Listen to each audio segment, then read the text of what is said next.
สบายดีพ่อแม่พี่น้องทุกคนยินดีต้อนรับตอนแรกของ Good Friday เนาะมื้อนี้เนาะวันศุกร์ประเสริฐวันศุกร์ประเสริฐว้าวยินดีต้อนรับทุกคนขอเชิญทุกคนลุกยืนขึ้นเพื่อร้องเพลงถวายเกียรติพระเจ้าร่วมกันเพลงนี้เราจะร้องเพลงสองเพลงโอไผ่นอจะช่วยคำสู่เปลวเทียนโอไผ่นอจะช่วยคำสู่ช่วยเกื้อหนุนชีวิตของเราให้ความเศร้านั้นสูญหายไปบ่มีภัยคือ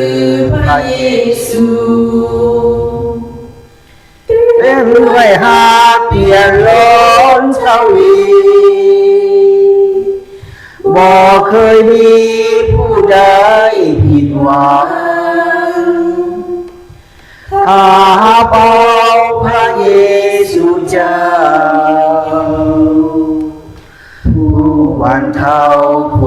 ามทุกข์ความเศร้าภัยจะเหมือนองค์พระเยซูผู้เรียนรู้ชีวิตของเราผู้ช่วยเฮาให้พ้นจากตานที่ลุกลานจิตใจของเราแก้วเทียนส่องแสงยามมืดมนช่วยให้คนได้มีความหวังที่ได้จิตใจขาดพลังบ่ต้องหวั่นแสงเทียนจะส่องมาใจเอ่ยอย่าด่วนอ่อนละอาถึงเวลาเข้ามาอธิษฐานพระเจ้าจะทรงโปรดประทานพระวิญญาณแสงเทียนในจิตใจจะอ่อนแออีกเท่าใดบ่หวั่นไหวพระเจ้าให้เอื้อแห่งจะทรงช่วยให้แก่แก่เปรียบดังแสงแห่งแป้วเทียนแป้วเทียนส่องแสงยามมืดมนช่วยให้คนได้มีความหวังที่ได้จิตใจขาดพลังบ่ต้องหวั่นแสงเทียนจะส่องมาใจเอ่ยอย่าด่วนอ่อนละอาถึงเวลาเข้ามาอธิษฐาน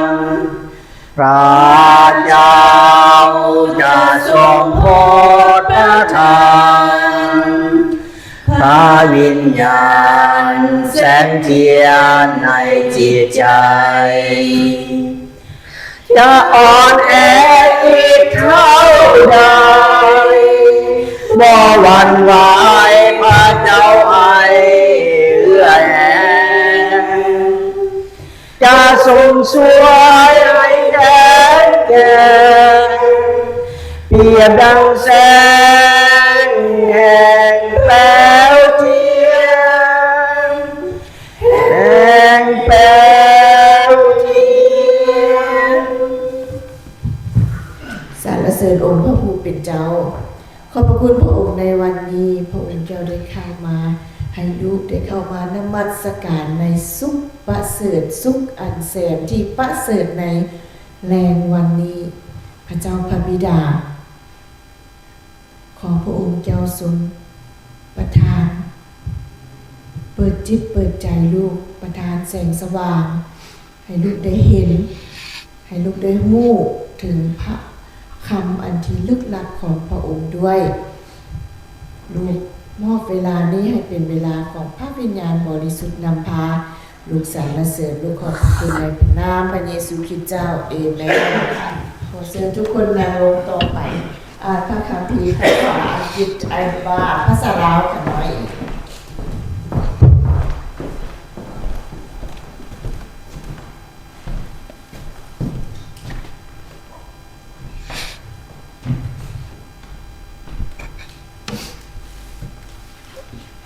In scripture reading for today's service, first one is Luke 22:39-42. He went out and made his way as usual to the Mount of Olives, and his disciples followed him. When he reached the place, he told them, "Pray that you may not fall into temptation." Then he withdrew from them about a stone thrown, knelt down, and began to pray, "Father, if you are willing to take this cup from me, nevertheless, not my will, but your will be done." Second scripture reading is Luke 23:34. Then Jesus said, "Father, forgive them, because they do not know what they are doing." And they divided his clothes and cast lots. คณะขออ่านลูกาบทที่22ข้อที่39หา42หัวข้อกล่าวว่าพระเยซูคริสต์เจ้าภาวนาอธิษฐานที่ภูเขาหมากกอกเทพแล้วพระเยซูเจ้าได้เสด็จออกไปยังภูเขาหมากกอกเทพตามเคยและพวกสาวกก็ตามไปกับพระองค์ด้วยเมื่อมาถึงที่นั่นแล้วพระองค์ก็ทรงกล่าวกับพวกเพิ่นว่าจงภาวนาอธิษฐานอยู่เพื่อเจ้าทั้งหลายจะบ่ตกในการทดลองแล้วพระองค์ก็เสด็จจากพวกเพิ่นไปไกลประมาณแกว่งก้อนหินถึงและคู่เข่าลงภาวนาอธิษฐานพระองค์ทรงกล่าวว่าพระบิดาเจ้าเอ๋ยถ้าเป็นความประสงค์ของพระองค์แล้วขอให้จอกแห่งความทนทุกข์ทรมานนี้เลื่อนไปจากลูกทอดแต่อย่างใดก็ดีขออย่าให้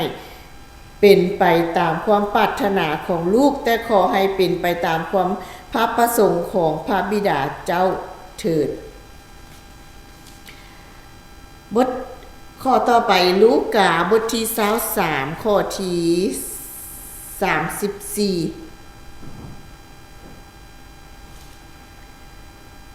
พระเยซูเจ้าภาวนาอธิษฐานว่าพระบิดาเจ้าเอ๋ยโปรดยก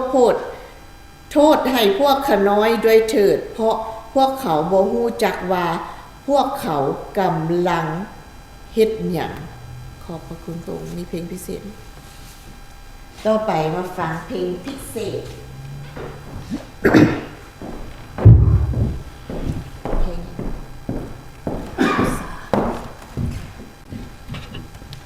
ดูได้โอ้ให้เราบูชาพระเจ้าทรงสถิตและจงสรรเสริญแด่พระอ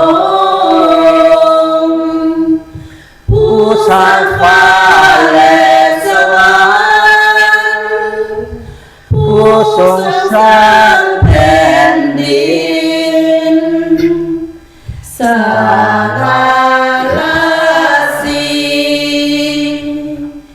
ขอจงมีแด่พระองค์เป็นนิจ ให้เฮาบูชาพระพาเจ้าทรงสถิตและจงสรรเสริญแด่พระอ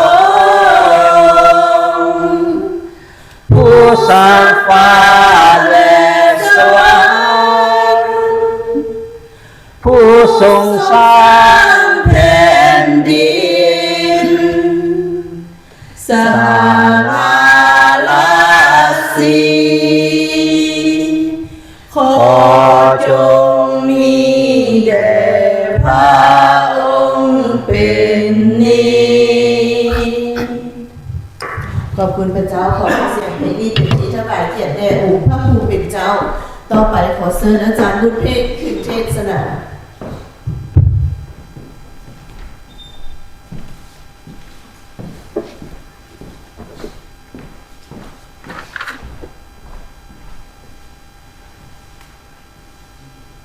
สบายดีพี่น้องทุกๆคน Good evening everyone สุขสันต์วันศุกร์ประเสริฐพี่น้อง สุขสันต์วันศุกร์ประเสริฐ Happy Good Friday มื้อนี้เป็นวันศุกร์ประเสริฐมื้อนี้เป็นวันที่องค์พระเยซูถือขาด้วยกำมือของคนสัวหาย Today is Good Friday. Today is the day that Jesus killed by the hand of evil people. ดังนั้นพวกเขาผู้ที่เป็นผู้ที่มีความเชื่อในพระองค์จึงได้พากันเข้ามายังพระวิหาร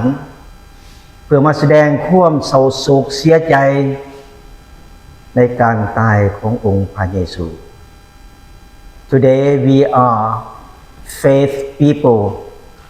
We come to the house of the Lord to show our sorrow and mourn about His death. พวกเรามาภาวนาอธิษฐานขอให้ดวงวิญญาณขององค์พระเยซูไปถึงบอนสุขเสริฐ We come together in the house of the Lord to pray for his soul to be in paradise อาจารย์ขอบใจยินดีต้อนรับทุกคนที่เข้ามายังพระวิหารในตอนแรงในวันนี้ I thank you and welcome to all of you to come to the house of the Lord this evening. Let us pray. พระเจ้าพระบิดาพระลูกโมทนาขอบพระคุณพระองค์ที่พระองค์ทรงได้แบกไม้กางแขนเพื่อพวกลูกทุกๆคนซึ่งพวกลูกพอสามารถเฮ็ดได้เหมือนกับพระองค์ได้เฮ็ด Father, we give thanks to you that you carry the cross for all of us that we unable to do as you are doing โอ้พระบิดาเจ้าเอ๋ยความรักของพระองค์ให้ผู้ลูกได้ฟรีออกจากความบาปความมือ Father, your love free us from sin and the darkness ความเมตตาของพระองค์ได้ช่วยชีวิตเป็นจำนวนชีวิตเป็นมนุษย์เป็นจำนวนล่วงหลายในทั่วโลก Your mercy save a lot of life in the world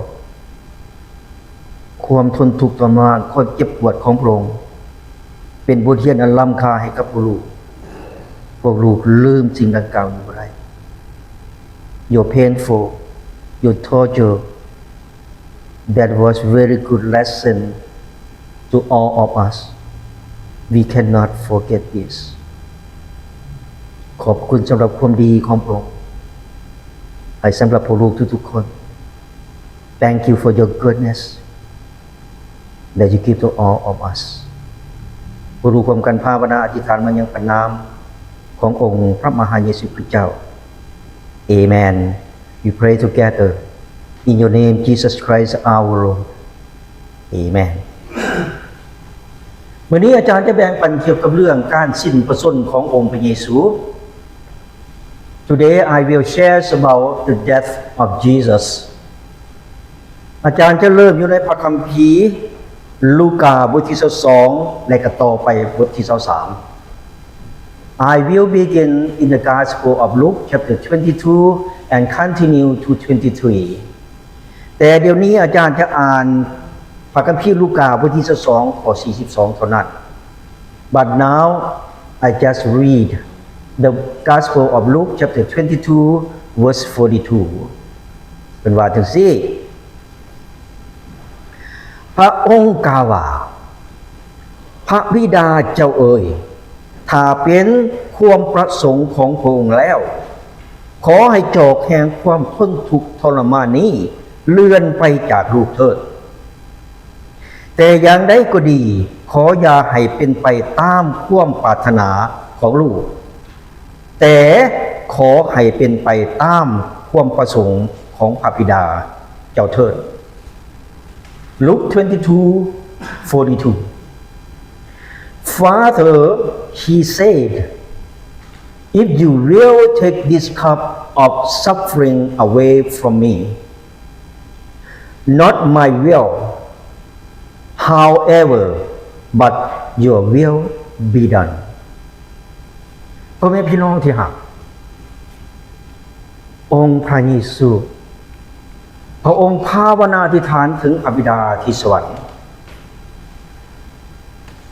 ขอให้พระบิดาเจ้าเอาจอกแห่งความทนทุกข์ทรมานเลื่อนจากพระองค์ My beloved, the Lord God Jesus, he prayed to the Father in heaven. As the Father take the cup of suffering away from him.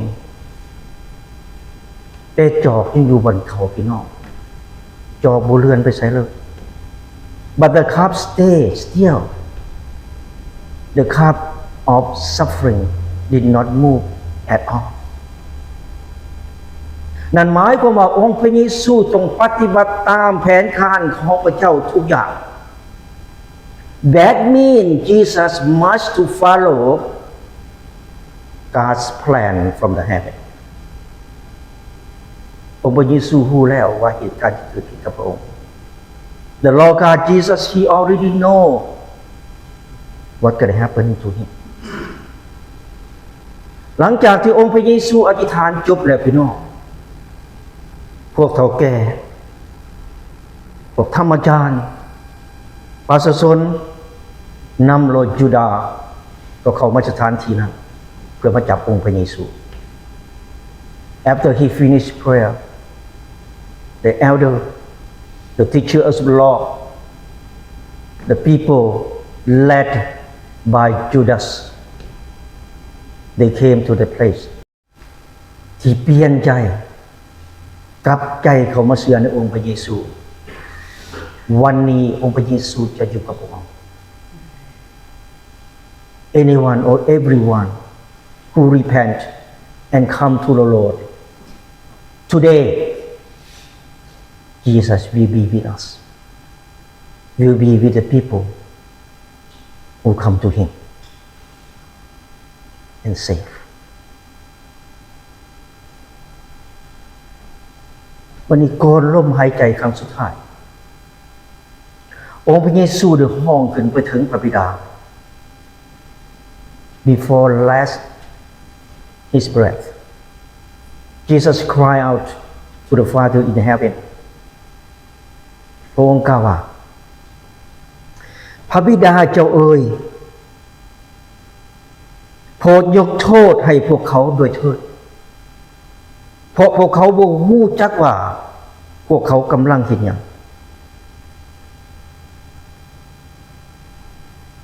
Father Jesus said Forgive them Father They don't know what they are doingฟังคำนี้ให้ดีพี่น้ององค์พระเยซูบ่ได้เครียดบ่ได้สร้างบ่ได้คิดแก้แค้นกับผู้ใด ในชีวิตขององค์พระเยซูมีแต่ความรักและความเมตตาให้อภัย Listen to this Jesus he did not upset he did not sad to no one he did not revenge to no one all of his life love mercy and forgiveness องค์พระเยซูได้ยกโทษอภัยบาปให้กับทุกคนที่ทำให้ต่อพระองค์ The Lord God Jesus He forgave to all people who did bad against Him who killed Him who fight against Him and torture Him พี่น้องที่รักของพระเจ้าหลายคนพวกเขาก็เช่นเดียวกันแหละ Many of us are the same พวกเขาทำความบาปต่อสู่องค์พระเยซู We did sin against Jesus Thank God Jesus He forgave He forgave to all of us Do not forget this. Jesus loves all of you. Jesus saved your life.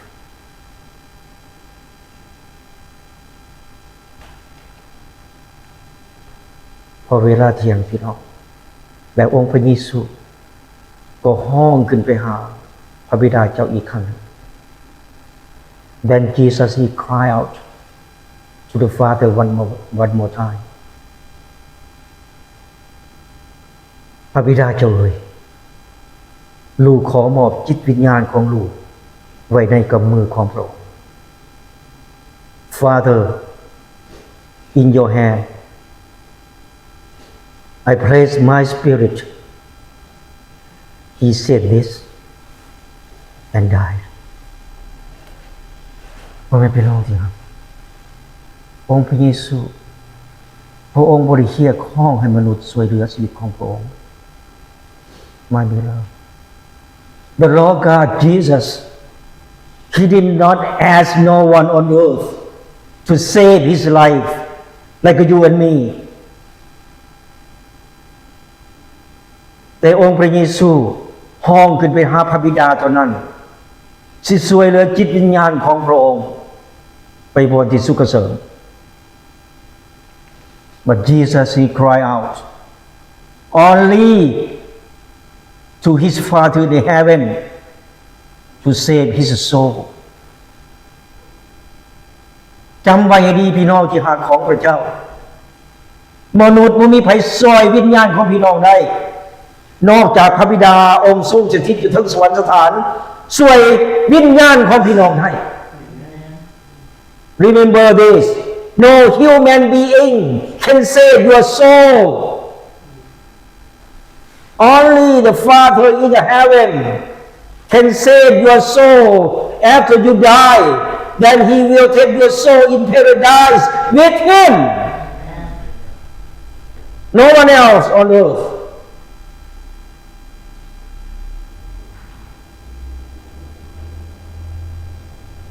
พอเวลาเที่ยงท้องฟ้ามืดมนไปหมดทั้งทั่วประเทศพี่น้อง In the afternoon, it was dark all over the country.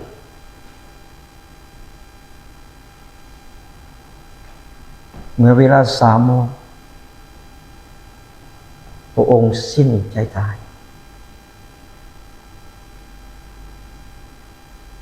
In 3 p.m. He died. ในเวลาเดียวกันนั้นพี่น้องผ่ากลางในพระวิหารขาดเป็น2 เตียง In the same time the curtain in the temple tore into pieces นี่หมายความว่าประตูแห่งพระวิหารเปิดให้ทุกๆคนได้เข้าไป That means the door of the temple open for everyone to worship him นี่หมายความว่าองค์พระเยซูเปิดเอามนุษย์ทั่วชนชาติชนเผ่าที่ต้องการเข้ามาหาพระองค์ That means Jesus open to all nations all people in the world come to him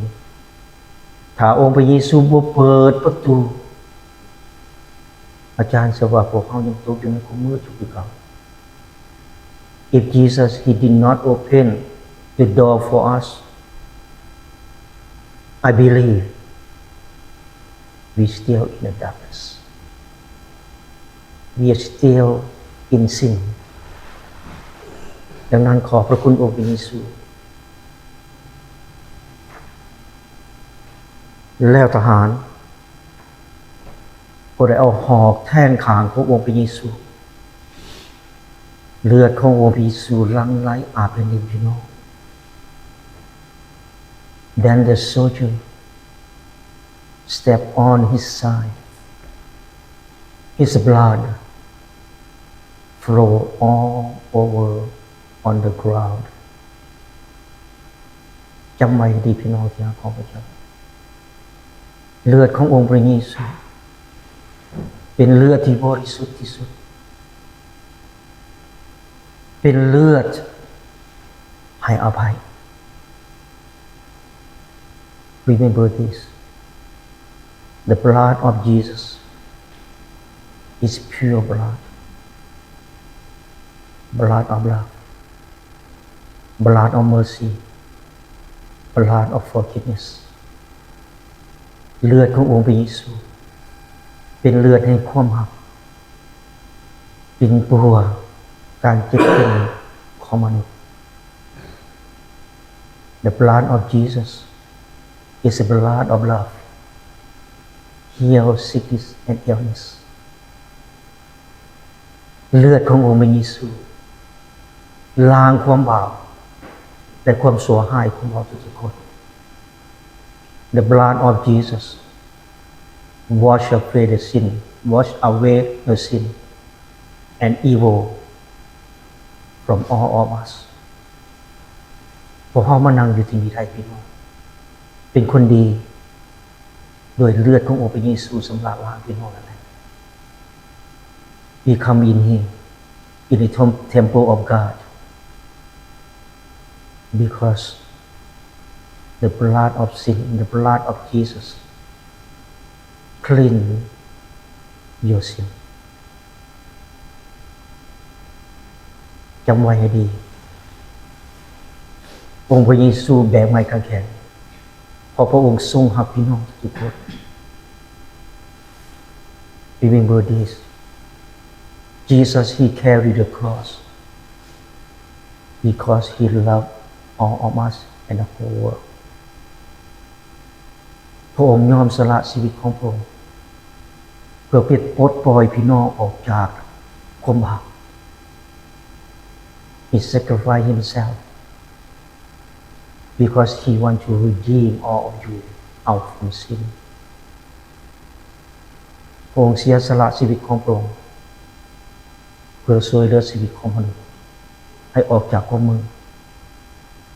He sacrificed himself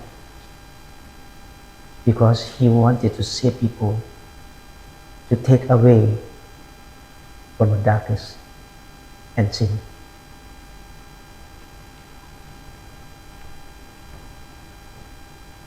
ผมเป็นพี่น้องที่รัก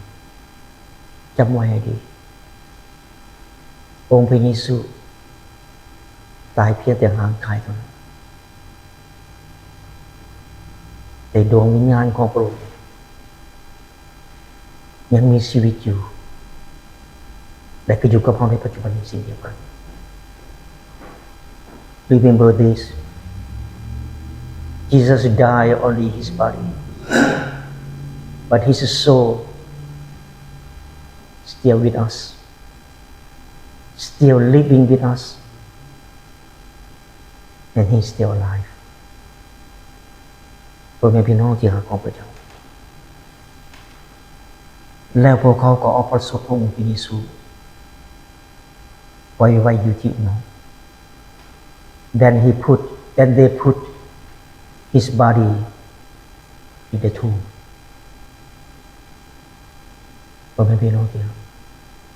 ขอให้พวกเราทุกๆคนรู้จักพระคุณของพระองค์รู้จักความรักของพระองค์รู้จักความดีของพระองค์ May all of you please understand His grace, His love, and His goodness. ถ้าไม่มีพระองค์พวกเราไม่มีวันนี้พี่น้อง If we don't have Jesus, we don't have today. ขอบพระคุณสำหรับความรักของพระองค์ที่มีต่อพวกเรา Thank you, the Lord God Jesus, for His love to all of us. God bless to all of you. Oh my Lord.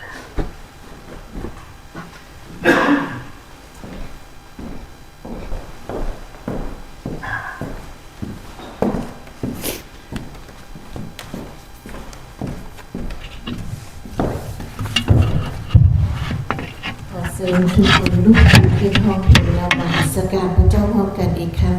จิตข้าขอสรรเสริญข้าผู้เนพระคิดทรงพาทรงอยู่จิตข้าขอสรรเสริญถึงการแผ่นพระองค์ทรงไทยบาปาจิตข้าขอสรรเสริญองค์พระคิดทรงฤทธิ์สนับความมรณะจิตข้าขอสรรเสริญข้าจึงมีเสรีพ้นบ่วงมารซาตานจิตข้าขอสรรเสริญข้าผู้แด่พระคิดทรงปาทรงอยู่จิตข้าขอสรรเสริญถึงการแค้นพระองค์ทรงไทยบาปคาจิตข้าขอสรรเสริญองค์พระคิดทรงฤทธิ์สนับความมรณะจิตข้าขอสรรเสริญข้าจึงมีเสรีพ้นบ่วงมารซาตานจิตข้าขอสรรเสริญจิตข้าขอสรรเสริญจิตข้าขอสรรเสริญจิตข้าขอสรรเสริญ Hallelujah. สรรเสริญองค์พระผู้เป็นเจ้าพระนามของพระองค์เป็นพระนามที่สัตย์ซื่อและเที่ยงธรรมพระนามของพระองค์ยังทรงพระชนและเป็นอยู่พระนามของพระองค์เป็นพระนามเดียวที่ลูกเคารพและบูชาขอบพระคุณพระองค์ได้ประทานความทรงซื่อยินดีประทานชีวิตใหม่ให้ลูกในวันนี้ประทานให้ลูกได้เข้ามานับมัสการในสุขประเสริฐในสุขอันที่มีความทรงซื่อยินดีในสุขที่พระองค์ได้ไถ่พวกลูก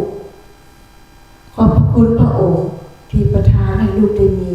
ในวันนี้พระเจ้าพระบิดา